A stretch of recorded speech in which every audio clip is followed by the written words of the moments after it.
Hello, I'm Simon Whistler. You're watching Today I Found Out, and in the video today, the truth about legendary highwayman Dick Turpin. Richard Turpin is better known by his nickname Dick, and he was a legendary highwayman who stalked the English countryside.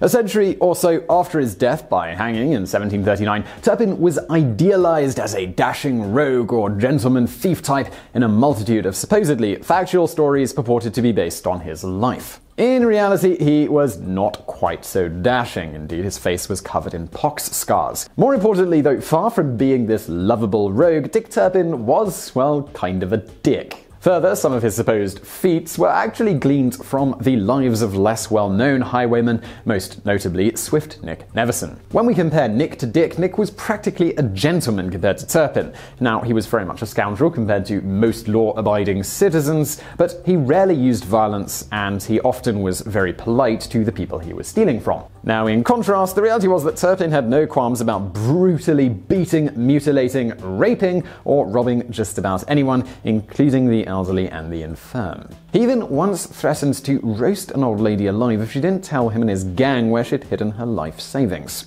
Indeed, there's a report from Reed's Weekly Journal on February the 8th, 1735 that reads something like this. On Saturday last night, about 7 o'clock, 5 rogues entered the house of Widow Shelley at Lawton in Essex, having pistols, and threatened to murder the old lady if she would not tell them where her money lay, which she obstinately refusing for some time, they threatened to lay her across the fire if she did not instantly tell them, which she would not do. But her son, being in the room and threatened to be murdered, cried out he would tell them if they would not murder his mother, and did, whereupon they went upstairs and took near £100 a silver tankard and other plate and all manner of household goods. They afterwards went into the cellar and drank several bottles of ale and wine, and broiled some meat, ate the relics of a fillet of veal. While they were doing this, 2 of their gang went to Mr. Turkle's, a farmer's, who rents one end of the widow's house, and robbed him of above £20, and then they all went off, taking 2 of the farmer's horses to carry off their luggage. The horses were found on Sunday the following morning in Old Street, and stayed about 3 hours in the house.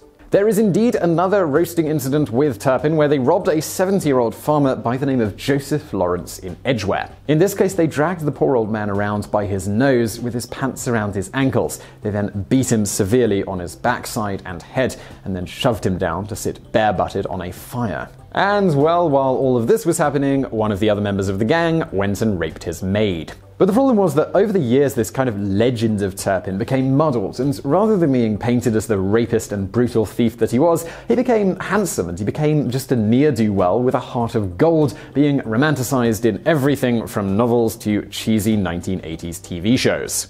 So Turpin's life of serious crime, it all began with the Gregory Gang, initially made up of Samuel, Jeremiah, and Jasper Gregory, along with Joseph Rose, Mary Brazier, John Jones, Thomas Rowden, and John Wheeler.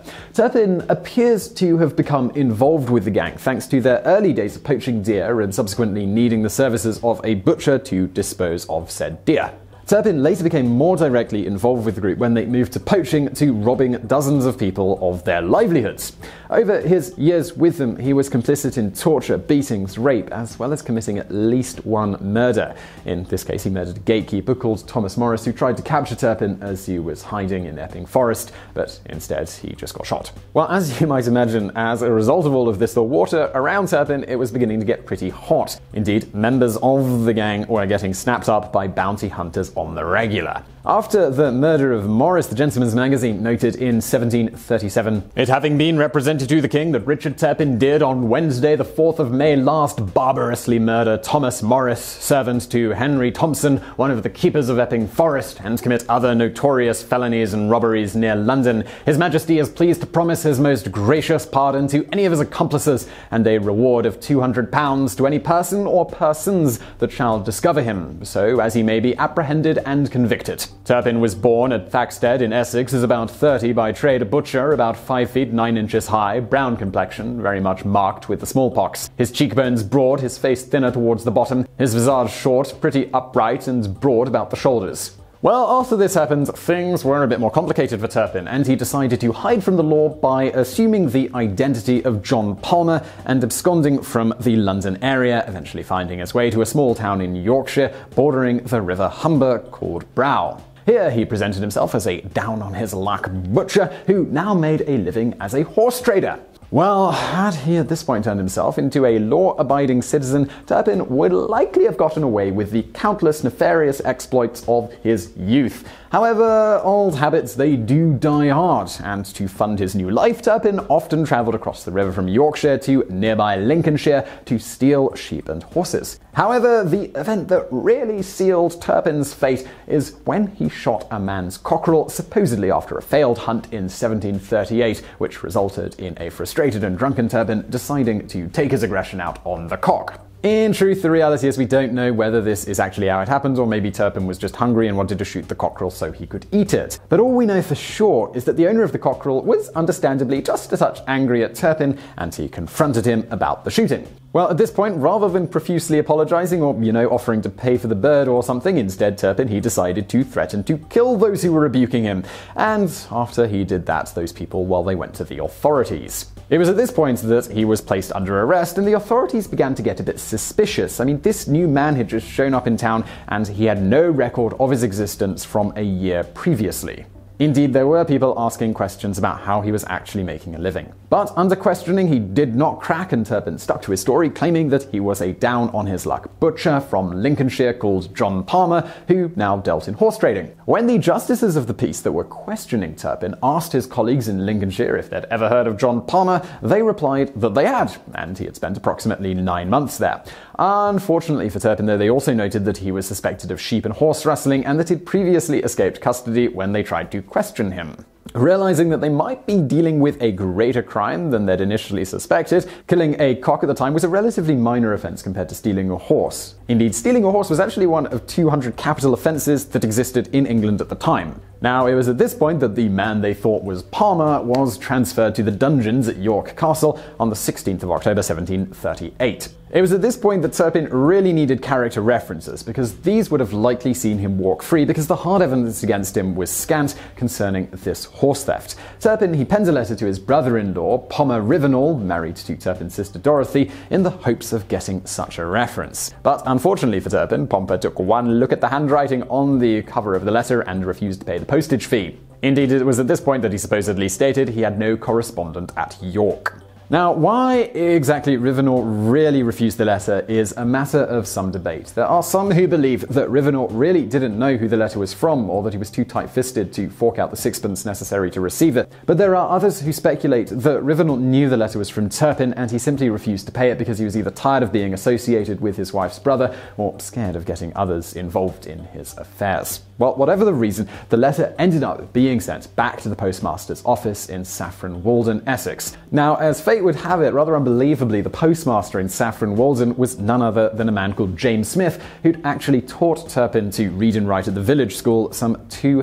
decades previously. Smith, supposedly recognizing the handwriting of his most infamous student on the cover, paid the postage himself and took the letter to the local magistrate, who gave him permission to open it to discern its contents. The idea here that the contents would confirm Smith's suspicions about Turpin, and if confirmed, this would entitle Smith to the £200 reward on Turpin's head, which, by the way, is about £20,000 or $27,000 today. Now, after discovering that indeed the letter did appear to be from Turpin, and it had been sent from York Prison, Smith, he travelled to York, fingered Turpin, and collected his reward. Although Turpin was seemingly caught because of his evidently distinctive handwriting, no known example of his handwriting has survived to this day. And unfortunately, because of this, we cannot confirm the story about Turpin's former schoolmaster identifying the handwriting after 2 decades. Indeed, it's actually totally possible here that he simply knew that the letter was to the brother-in-law of Dick Turpin, with Turpin's whereabouts being unknown and the letter's origin being from a place Rivenall otherwise didn't have a correspondence. Thus, perhaps he simply suspected that the letter was from Turpin in the first place, with the writing on the cover perhaps having little to do with his suspicions, despite what he said to the magistrate. On the other hand, of course, maybe Turpin really did have super distinct handwriting, or distinct enough that with other suspicions, Smith was able to put 2 and 2 together. Well, whatever the case, the evidence against Turpin around the stolen horses was pretty scant, but now that the locals knew that he was the famed highwayman, any chance of him getting off from lack of evidence went away, and he was tried and convicted on several counts of horse theft. Well, at the trial, Turpin noted that he wasn't given enough time to prepare a proper defense for himself, and that he'd been told the trial would take place in Essex and not York, and so he hadn't bothered to get witnesses in his defense to come to York. Indeed, at the time in England, suspected criminals were not given legal counsel or representatives, and instead lacking funds to pay for such counsel had to defend themselves, including somehow organizing witnesses for their defense, all while they were sitting in prison. Sensible, right? And, well, he didn't do brilliantly, and he was sentenced to death. As for his execution, the city of York didn't have an executioner. Instead, it was customary to grant a prisoner a pardon in return for their services in this role. As fates would have it, the executioner who ended up hanging Turpin also just happened to be one of his old partners in crime, Thomas Hadfield. Rather than go out begging for his life, Turpin instead spent his ill-gotten funds on a fine set of clothes to wear to his execution. Indeed, he also hired a group of mourners to follow him out to the gallows, and it was also noted that he, to quote, behaved himself with amazing assurance and bowed to the spectators as he passed. Further, according to an issue of Gentleman's Magazine on the day of Turpin's hanging, Turpin behaved in an undaunted manner as he mounted the ladder, feeling his right leg tremble. He spoke a few words to the topsman, then threw himself off and expired in 5 minutes. And so it was that on April the 7th, 1739, at the age of around 32, the infamous highwayman Dick Turpin ceased to be. He was laid to rest in the grounds of nearby St. George's Church. So I really hope you found that video interesting. If you did, please do hit that thumbs up button below. Do not forget to subscribe. Brand new videos just like this every day of the week. Also, please do consider helping us out on Patreon. If you want to do that, head over to patreon.com/TodayIFoundOut. Loads of information there about our Patreon and what all of that stuff is about. Click that link in the description below. And as always, thank you for watching.